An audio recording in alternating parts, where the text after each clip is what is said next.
Last season, my cucumber vines were still pumping out fruit in the second week of October, and I picked over 90 pounds of cucumbers from just 12 plants. That is not a typo. 90 pounds from 12 plants. And the vines were still going strong when the first hard frost finally shut them down. Now, if you are like the old version of me, your cucumber story sounds a lot different. You plant in late May, you get a decent flush of fruit in July, and by mid-August, the vines look like something out of a horror movie.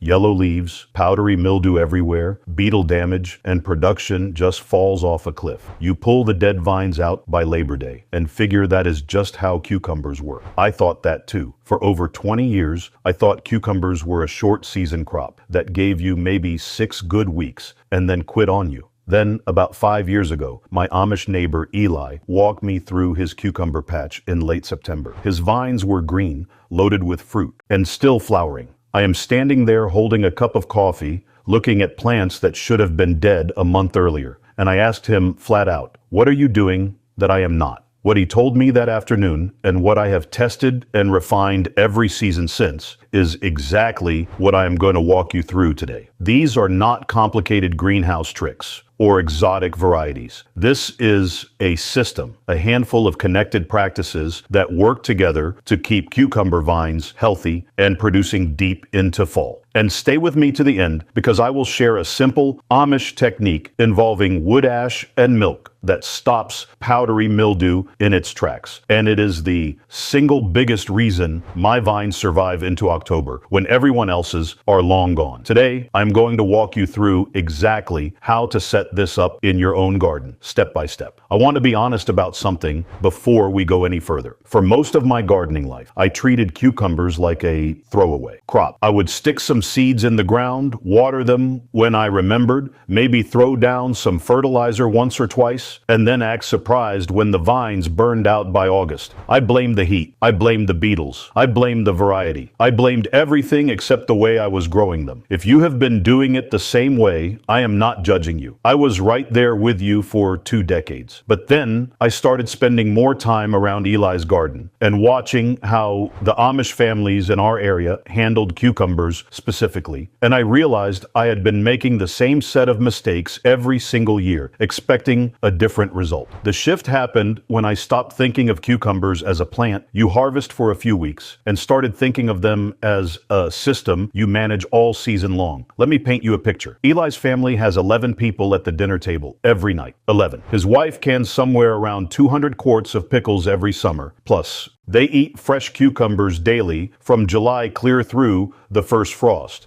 That is not a hobby garden. That is food production, and every vine has to earn its place. There is a concept in many Amish communities called being a good steward of what you have been given. And the practical version of that is simple. You do not waste space, you do not waste a growing season, and you do not let a plant die early if there is a way to keep it alive. When you have 8 or 10 or 12 mouths to feed, a cucumber vine that quits in August is a vine that failed you for 2 full months of potential harvest. Eli told me once, a cucumber does not want to die in August. You are letting it die in August. That sentence stuck with me because he was right. The plant's biology supports a much longer production window than most of us ever see. Our habits are what cut it short. So here is the system, and it starts well before you ever put a seed in the ground. The first thing you need to understand is that long season cucumber production begins with variety selection, and most of us are picking the wrong ones. Not bad varieties necessarily, just varieties bred for a different purpose. Most popular cucumber varieties at your local garden center are what breeders call concentrated set types. They are designed to produce a heavy flush of fruit over a short window, usually 4 to 6 weeks, and then decline. That is great for commercial farmers who want to harvest a field all at once, but it is the opposite of what you want for a home garden that needs to produce until frost. What Eli grows, and what I have switched to entirely, are what you might call indeterminate or continuous harvest cucumber varieties. These set fruit over a much longer period, producing new flowers and new cucumbers steadily as long as the vine stays healthy. The specific varieties to look for are Market More 7 76, which is the workhorse of Amish cucumber patches and produces dark green slicers over a very long season. Straight 8 is another excellent choice with consistent production from midsummer into fall. For pickling, look for National Pickling or Boston Pickling, both of which the Amish have grown for generations because they keep setting fruit week after week.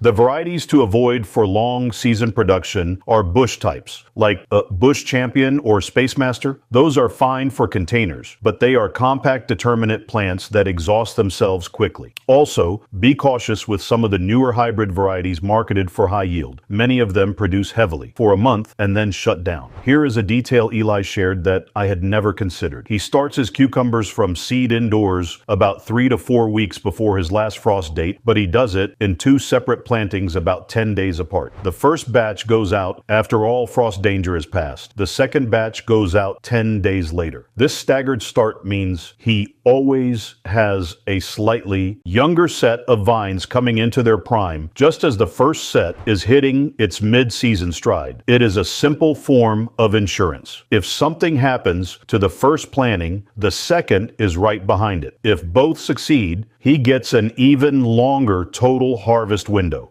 If you are in zones 3 through 5, start your first batch indoors about 4 weeks before your last frost date and the second batch about 2.5 weeks before. In zones 7 through 9, you can direct sow outdoors in 2 rounds, spacing them about 2 weeks apart, since your soil warms earlier and your season is longer. Now that your varieties are chosen and your timing is set, here is where things get really interesting, and it is the part that most gardeners completely overlook. Cucumber vines produce fruit through continuous flowering, and continuous flowering requires a steady, uninterrupted supply of nutrients. The conventional approach is to fertilize at planting and maybe side dress once in midsummer. The Amish approach is fundamentally different. They feed the soil in a way that provides slow, steady nutrition all season long, not a big burst followed by nothing. Here is exactly what to do. Before planting, dig a trench about 8 inches deep and 10 inches wide where your cucumber row will go. Into that trench, spread a 2-inch layer of well-aged compost. On top of that, add a 1-inch layer of aged manure, horse or cow, if you can get it, composted at least 6 months. Then backfill with your garden soil, mounding it slightly above grade so water does not pool around the stems.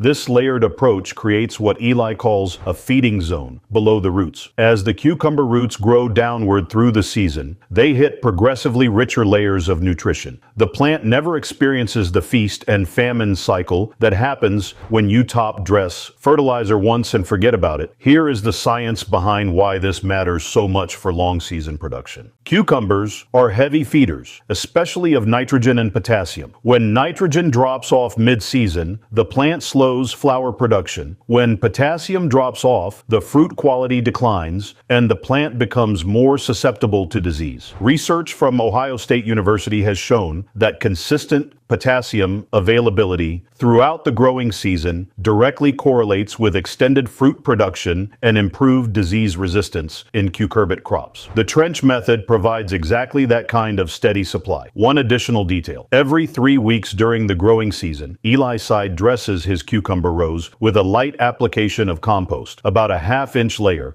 worked gently into the top inch of soil around the base of the plants. He does not use synthetic fertilizer, ever. That consistent light feeding keeps the soil biology active and the nutrient pipeline flowing. I started doing this 3 seasons ago, and the difference in vine longevity was obvious within the first year. My vines used to start yellowing from the base up in early August. Now they stay green into October. If you are in zones 8 or 9, where summer heat can stress cucumber plants, add a thin layer of straw mulch about 2 inches over the planting area after your seedlings are established. This keeps soil temperatures more consistent and reduces the moisture fluctuations that trigger early vine decline in hot climates. Now let me show you exactly how to handle the single biggest killer of cucumber vines. And this is the thing that ends most people's cucumber season prematurely. If I asked 100 gardeners why their cucumber vines die in August, most would say disease. And then they would be half right. The disease is usually powdery mildew or downy mildew, and it spreads fast once it takes hold. But here is what Eli taught me that changed my understanding completely. The disease is the symptom. The cause is almost always water management. Cucumber leaves that stay wet. Overnight are a breeding ground for fungal disease. That is basic plant pathology. But most gardeners water their cucumbers in the evening or from overhead with a sprinkler, and the foliage goes into the night damp. Repeat that pattern for a few weeks in the humid heart of summer, and you have created the perfect conditions for mildew to explode. The Amish approach is to water exclusively at the base of the plant, never from overhead, and always in the morning. Eli waters his cucumbers between 6 and 8 in the morning. The soil gets saturated, and any incidental splash on the lower leaves dries off in the morning sun within an hour or two. Here is the specific method. If you are hand watering, use a watering can or a hose with a gentle stream directed right at the soil surface, about 4 to 6 inches from the base of the stem. Give each plant a slow, deep soak, roughly 1.5 to 2 gallons per plant per watering session. In normal summer conditions, that means watering every 2 to 3 days. In hot spells above 90 degrees, water every day. If you are using drip irrigation or soaker hoses, run them in the morning for 30 to 45 minutes, with the emitters positioned 4 to 6 inches from each plant stem. This is by far the easiest long season approach because it takes the human error out of the equation entirely. One detail that surprised me: Eli also mulches his cucumber rows heavily, about 3 to 4 inches of straw. And he told me the mulch is not just for moisture retention. It prevents soil from splashing up onto the lower leaves during rain, which is another major vector for fungal spores. I had been leaving bare soil under my cucumber vines for years and never made the connection. That was one of those moments where I felt foolish and grateful at the same time. Now, what I have shared with you today is a real piece of the puzzle, but it is still just one piece. If you are tired of fighting the same battles every season, if you want a garden that actually works with you instead of against you, then I would really encourage you to check out the guide I put together. It is called the 30-Day Amish Self-Sufficient Garden Protocol. And it is everything I have learned from my Amish neighbors over the last 3 decades, organized into a simple, day-by-day plan you can start this season. It covers the full 5 defense layers to build a garden that defends itself from the soil up.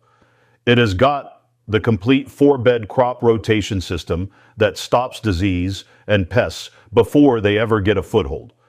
And it includes the companion planting field guide, so you know exactly what to grow next to what and why. So click the link in the description right below this video. Just scroll down a little and you will see it. Or alternatively, if you are watching on a television or a computer screen, you can take out your phone, open up your camera like you are going to take a picture, and hold it up to the QR code you see on screen right now. A little link will pop up at the top of your phone screen. Just tap that, and it will bring you right to the guide. No typing, no searching. Either way works. I think it is the best investment you can make in your garden this year. The next piece of this system is one that most conventional gardeners resist, and I understand why, because I resisted it too. But it is absolutely critical for extending your cucumber harvest into fall. You have to pick your cucumbers aggressively and consistently. I mean every single day, or at minimum every other day. Here is why this matters so much for vine longevity. A cucumber plant has one biological objective, which is to produce mature seeds. When you leave a cucumber on the vine long enough for the seeds inside to mature, the plant receives a chemical signal that its job is done, and it begins to shut down flower production. One overlooked cucumber that grows to the size of a baseball bat on the back of the vine can slow down or stop new fruit production on the entire plant. Eli picks his cucumbers when they are 6 to 8 inches long for slicers and 3 to 4 inches for pickling type. He is out there every morning during peak season with a basket, and nothing gets left behind. He told me once, if you can see it, it is almost too late. That is a slight exaggeration, but the point is real. Frequent harvesting sends the plant a signal that it has not yet accomplished its goal, so it keeps producing new flowers and new fruit. Here is a visual cue that will help you. When a cucumber starts to turn from dark green to a lighter yellow yellow-green at the blossom end. It is past its ideal harvest window and is already beginning to signal the vine to slow down. Pick it anyway, but know that you want to be harvesting before that color change begins. I tested this rigorously 2 seasons ago. I had 2 rows of the same variety, Marketmore 76, planted on the same day in the same soil. 1 row I picked every single day. The other row I picked every 3 to 4 days, which is what most gardeners do. The daily picked row produced fruit for 6 weeks longer than the every 3rd day row. 6 weeks. Same genetics, same soil, same water. The only variable was harvest frequency. That alone can be the difference between an August finish and an October finish. Now here is where the whole system comes together. And this is the piece that protects your vines against the biggest threat they face in late summer and early fall. Even if you do everything right with soil, water, and harvesting, there is one enemy that can still take your vines down fast, and that is cucumber beetles. Specifically, the striped cucumber beetle, which is not just a pest that chews leaves. It is a vector for bacterial wilt, and bacterial wilt is a death sentence for a cucumber vine. Once a plant is infected, there is no cure. The vine wilts, browns, and dies within a week or 2. The Amish approach to cucumber beetles starts with prevention, not reaction. Eli uses lightweight floating row covers over his cucumber plants from the moment they go into the ground until they begin flowering. The row cover fabric lets in about 85% of sunlight and all rainfall, but creates a physical barrier that prevents beetles from reaching the plants. Here is the practical setup. Use lightweight row cover fabric, sometimes sold as garden fabric or insect netting, with a weight of around 0.5 to 0.6 ounces per square yard. Drape it loosely over your cucumber row and anchor the edges with stones, boards, or landscape staples every 12 to 18 inches so wind does not lift it. Leave enough slack in the fabric that the plants can grow upward without being pressed against it. The critical timing is this. You must remove the row covers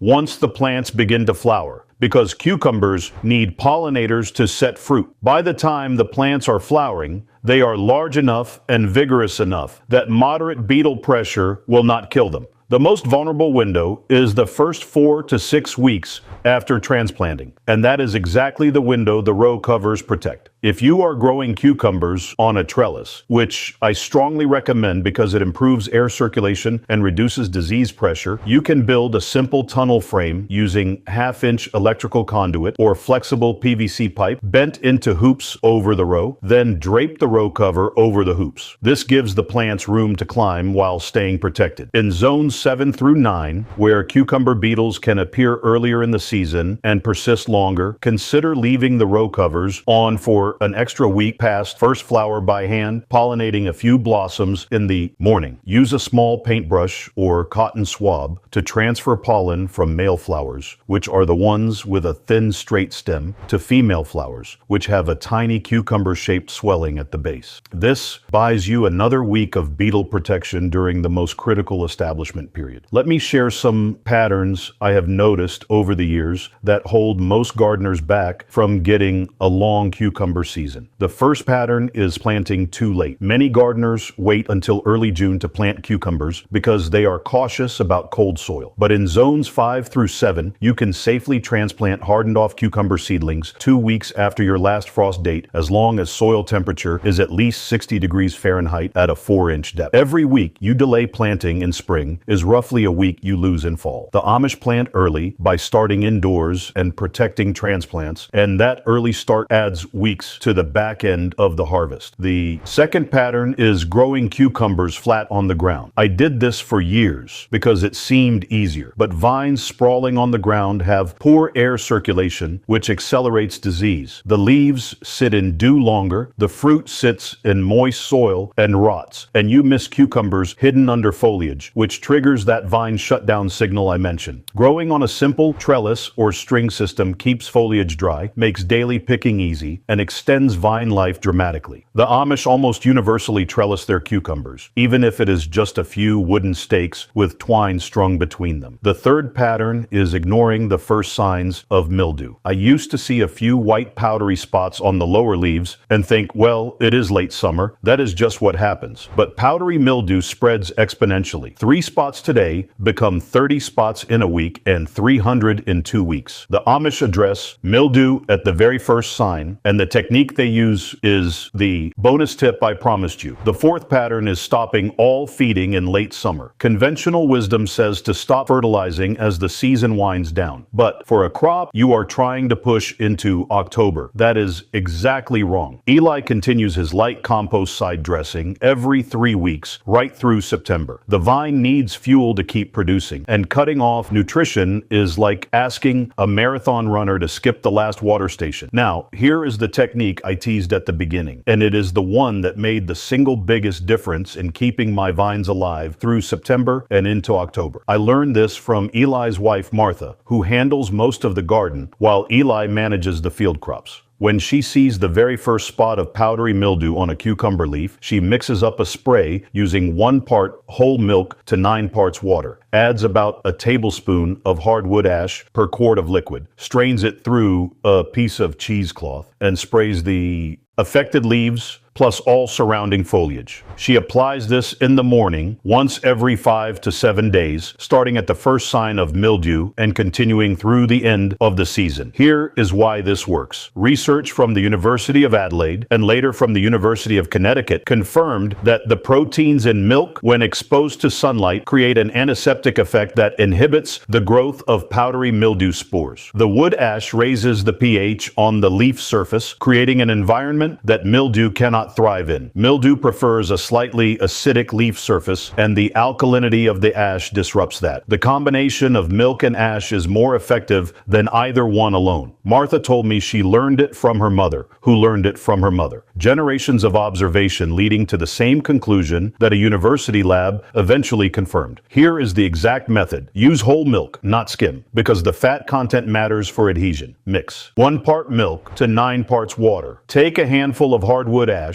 about 2 tablespoons, and stir it into 1 quart of the milk water solution. Let it sit for 15 to 20 minutes. Then strain through cheesecloth or a fine mesh sieve. Pour into a spray bottle and apply to all leaf surfaces, top and bottom, in the early morning so the sun can activate the milk proteins throughout the day. One honest note, this is not a cure for mildew. If your vines are already covered in white powdery growth, this spray will slow but not reverse the damage. The key is catching it early, which circles back to that daily morning walk through the garden. 2 or 3 spots on a lower leaf is the time to act. If you wait until half the vine is coated, you have waited too long. I have been using this spray for 4 seasons now, and it is the primary reason my vines stay productive into October. Before I learned this, mildew was ending my cucumber season every year by late August. Now I manage it, and the vines keep going. Now, if everything I have shared today resonates with you, and you want to take this further than one video can take you, I would really encourage you to check out the guide I put together. It is called the 30-Day Amish Self-Sufficient Garden Protocol, and it is everything I have learned from my Amish neighbors over the last 3 decades, organized into a simple day-by-day plan you can start this season. It covers the full 5 defense layers to build a garden that defends itself from the soil up. It has got the complete 4-bed crop rotation system that stops disease and pests before they ever get a foothold. And it includes the companion planting field guide, so you know exactly what to grow next to what and why. Now, there are 2 easy ways to grab it. The first way is to click the link in the description right below this video. Just scroll down a little and you will see it. The second way, if you are watching on a television or a computer screen, is to take out your phone, open up your camera like you are going to take a picture, and hold it up to the QR code you see on screen right now. A little link will pop up at the top of your phone screen. Just tap that, and it will bring you right to the guide. No typing, no searching, either way works. I think it is the best investment you can make in your garden this year. That is what I have learned from Amish gardeners about keeping cucumber vines producing long after most people have pulled theirs out. Choose varieties that want to keep producing. Feed the soil in layers so the nutrition never runs out. Water at the base in the morning and mulch to keep the leaves dry. Pick every single day so the vine never thinks its job is done. Protect young plants from beetles with row covers during that critical early window. And when mildew shows up, hit it immediately with milk and ash before it can spread. If any of this changed how you think about cucumbers, I would love to hear about it in the comments. Tell me what variety you are growing, when your vines usually give out, and whether you try any of this next season. Thanks for spending time with me today. I will see you in the next one.